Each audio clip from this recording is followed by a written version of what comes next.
Bonjour les amis, aujourd'hui nous retrouvons Luc, toujours au chapitre 9. Mais à la fin, nous sommes au verset 51 à 56 pour parler du début du voyage à Jérusalem. Or, comme arrivait le temps où il allait être enlevé du monde, Jésus prit résolument la route de Jérusalem. Il envoya des messagers devant lui. Ceux-ci s'étaient mis en route, entrèrent dans un village de Samaritains pour préparer sa venue. Mais on ne l'accueillit pas parce qu'il faisait route vers Jérusalem. Voyant cela, les disciples Jacques et Jean dirent « Seigneur, veux-tu que nous disions que le feu tombe du ciel et les consume ?» Mais lui, se retournant, les réprimanda. Ils firent route vers un autre village. Voilà. Alors, juste quand même, il faut faire attention parce qu'on est dans l'évangile de Luc. Il faut savoir que dans l'évangile de Luc, la montée à Jérusalem, ça démarre au chapitre 9, au verset 51. C'est là où nous sommes. Pour se terminer au chapitre 19, au verset 27. D'accord ? Donc, on n'est pas en train de parler d'une petite promenade, on est en train de parler de la colonne vertébrale de l'évangile de Luc. D'accord ? Donc ça, c'est important de bien prendre ça en compte. Alors, dans le texte grec, en fait, on trouve 3 fois la notion du visage, dans le sens de la direction vers laquelle se tourne le nez de la personne.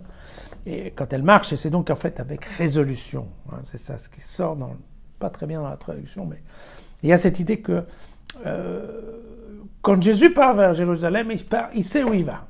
Et il y va. C'est pas oui, bon, aujourd'hui je vais me balader à Jérusalem. Non, c'est vraiment un mouvement volontaire, déterminé et qui est dynamique, en fait, sur le chemin de Jérusalem. Alors, manque de chance pour aller de la Galilée jusqu'à Jérusalem, la Judée, eh ben, au milieu, il faut traverser la Samarie. Alors, la Samarie, on se souvient que les Samaritains, il y a eu un schisme avec les Juifs, vous vous rappelez de ça. Tout simplement parce que les Samaritains ont décidé, eux, de garder que le Pentateuque comme texte de référence. Ils ont laissé tomber tout ce qui était la partie des prophètes, la partie des autres textes de l'Ancien Testament, et surtout, ils ont laissé tomber ouvertement la partie rabbinique, c'est-à-dire le Talmud et toutes ces choses-là. Et eux, ils ont leur centre de culte, qui est le mont Garizim, et donc ne sont pas du tout passionnés par la centralisation de la foi à Jérusalem. D'accord ? Alors, ce schisme, c'était aux alentours des années moins 500, vous voyez, il y a quand même belle lurette, c'est pas quelque chose de récent. Alors, la question, c'est celle-là, en fait. Les Samaritains n'ont rien particulièrement contre Jésus, contre les chrétiens. Par contre, ils en ont particulièrement contre les Juifs. Mais n'oublions pas que, à l'époque, Jésus est un Juif. Et ses disciples aussi. Et n'importe qui, pour être très honnête, n'importe qui marche et qui vient de Galilée pour aller en direction de Jérusalem, c'est quelqu'un, en fait, qui monte au temple.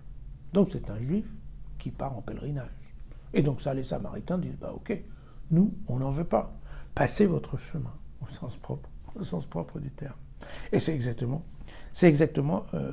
ce qui se passe ici. D'ailleurs, vous vous souviendrez que dans l'évangile de Matthieu, au chapitre 10, Jésus déconseille ouvertement aux disciples d'aller en Samarie. Vous vous rappelez de ça ? Mieux qu'ils se centralisent, qu'ils focusent leur activité sur les brebis perdues d'Israël. Je pense que vous vous souvenez de ça. Alors, j'ai lu qu'il n'y a rien de tel, mais vous voyez que le résultat, globalement, est le même. Je vais juste vous lire un petit passage du 2e livre des Rois, au chapitre 1er. Mais Élie répondit au chef de cinquantaine, « Si je suis un homme de Dieu, que le feu descende du ciel et qu'il te dévore, toi et tes 50 hommes. » Le feu descendit du ciel et le dévora, lui et ses 50 hommes. Donc vous voyez que nos amis Jacques et Jean ont une bonne culture biblique. Et je voulais aussi vous lire un petit passage d'Ésaïe au chapitre 40. « Une voix proclame dans le désert, dégager un chemin pour le Seigneur, niveler dans la steppe une chaussée pour notre Dieu. » Et vous comprenez bien, là aussi, que notre ami Luc a lui aussi lu les textes de l'Ancien Testament, puisqu'il envoya des messagers devant lui. Voilà, et ceux-ci s'étaient mis en route. Et donc, ils entrèrent dans un village de Samaritains pour préparer sa venue. Vous voyez qu'on est exactement ce contexte. Alors, vous voyez, bon, hein, ce voyage, on se rend bien compte, ça ne va pas être une partie de plaisir. Hein. D'ailleurs, il démarre mal, puisque globalement, dès qu'ils veulent s'arrêter dans le premier village de Samarie, on leur dit passez votre chemin. Mais on voit bien tout de suite hein, que la réaction de Jésus, elle est très clairement qu'il ne va pas utiliser de sa force divine. Voilà, c'est ça. Par rapport aux images de Dieu, d'accord ?